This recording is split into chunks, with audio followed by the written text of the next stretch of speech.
네, 여러분. 오늘은 고인에 대한 명복을 빌면서 안타까운 마음,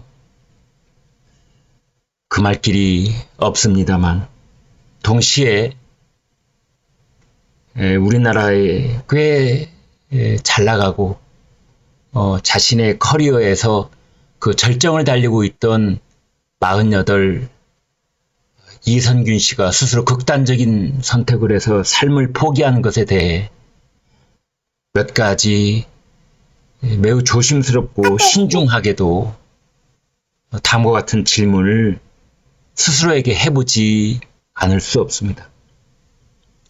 나는 내 자식에게 이선균 씨의 죽음을 어떻게 설명할 것인가? 이것입니다. 그냥 단순하게 안타깝다, 안 됐다, 이렇게 말하기에는 너무나 충격적인 사건이기 때문에 그렇습니다.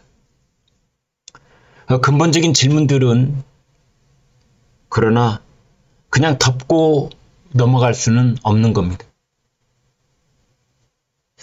첫 번째는 아주 단순합니다. 처음이자 마지막이 될 수도 있는 질문입니다. 이선균 씨는 과연 마약을 했는가 안 했는가 하는 점입니다.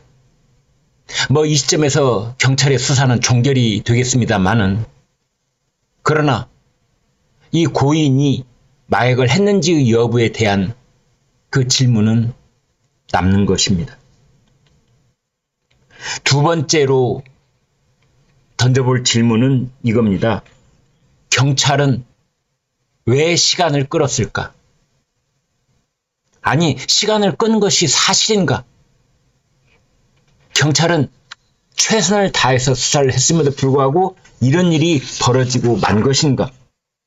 도대체 뭔가? 경찰이 뚜렷한 물증이 없는데도 그냥 혐의를 찾아보려고 혈안이 돼서 반복해서 공개리에 이 고인을 소환했던 것인가? 일부러 그런 것인가? 아니면 능력 부족인가?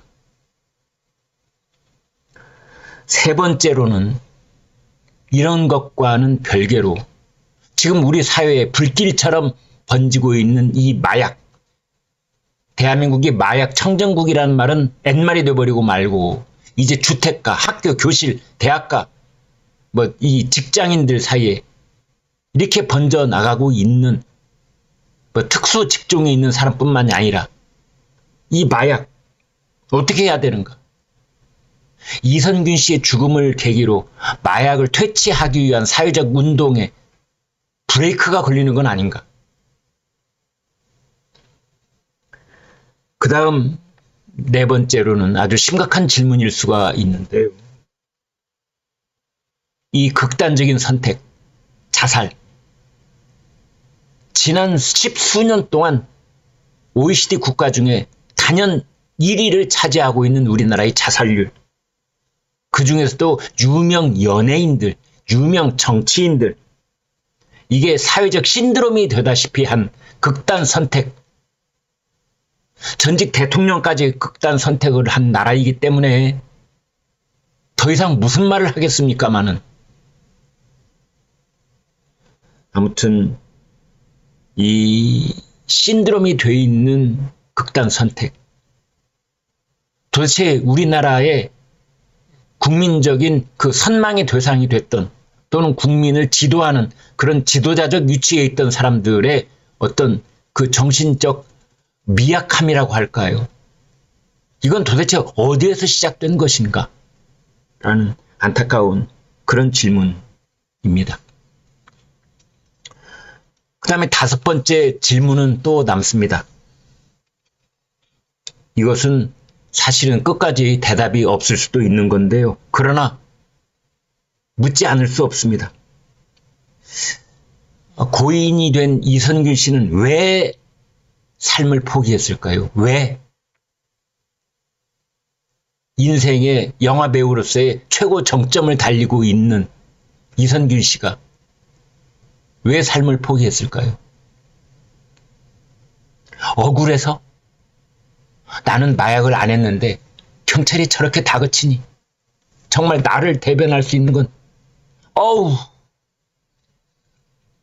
이 세상에 이 길밖에 없구나. 그 이선균 씨가 남긴, 가족에게 남긴 그 유서 같은 메모 형식으로 남겼다는데 거기에는 미안하다, 이것밖에 방법이 없다 이렇게 되어 있답니다. 미안하다, 이것밖에 방법이 없다. 그렇다면은 정말 억울해서일까? 나는 마약을 안 했는데 경찰이 내 말은 들어주지 않으려고 하고, 마약 검사에서도 모든 검사가 다 음성으로 나왔는데 그걸까요? 아니면 부끄러워서?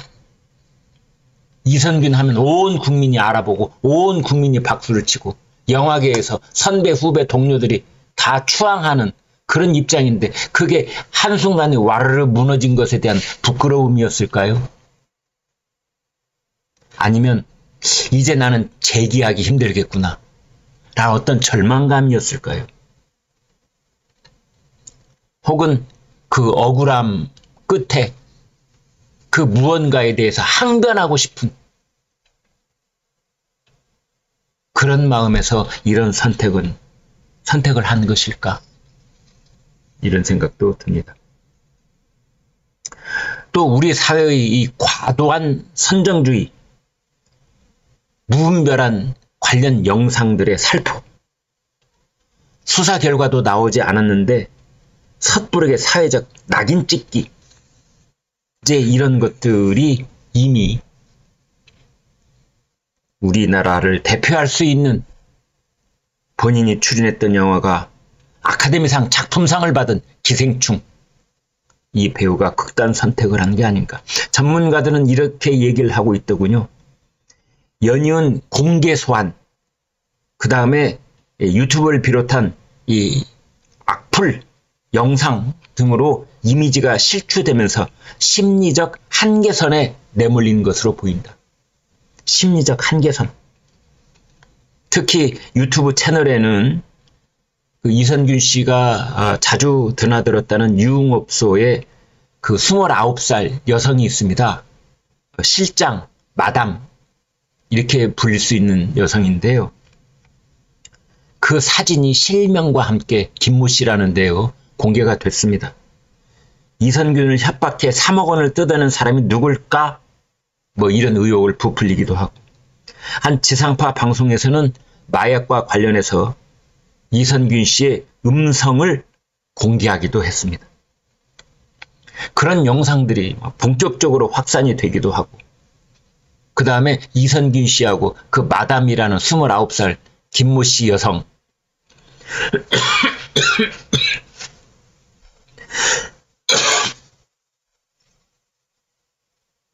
통화 내용이 공개되기도 했습니다.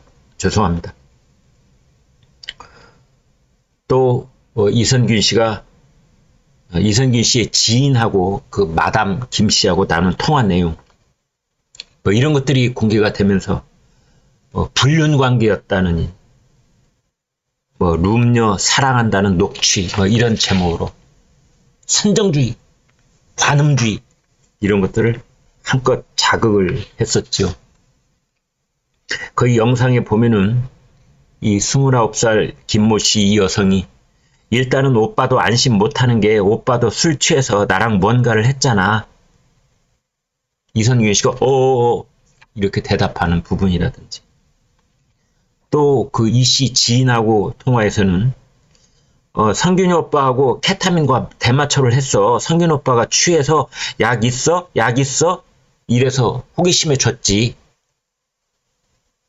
이제 이렇게 이런 것들이 경찰 수사하고는 아무 관련 없이 일파만파로 퍼져나간 겁니다. 도대체 왜 이런 것들이 유출이 되고 퍼져나갔는지,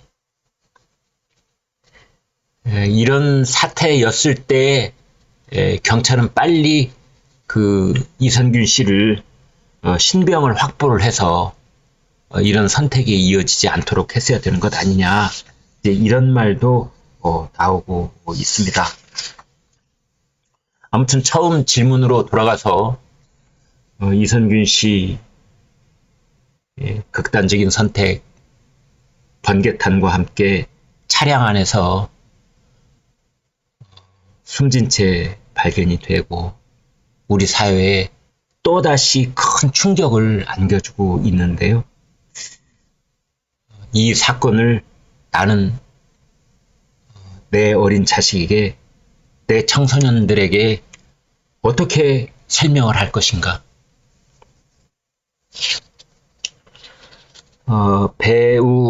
배우인 수연 씨가 이런 말을 했더라고요. 누구나 자신의 실수를 용서받을 자격이 있다. 누구나 자신의 실수를 용서받을 자격이 있다. 네.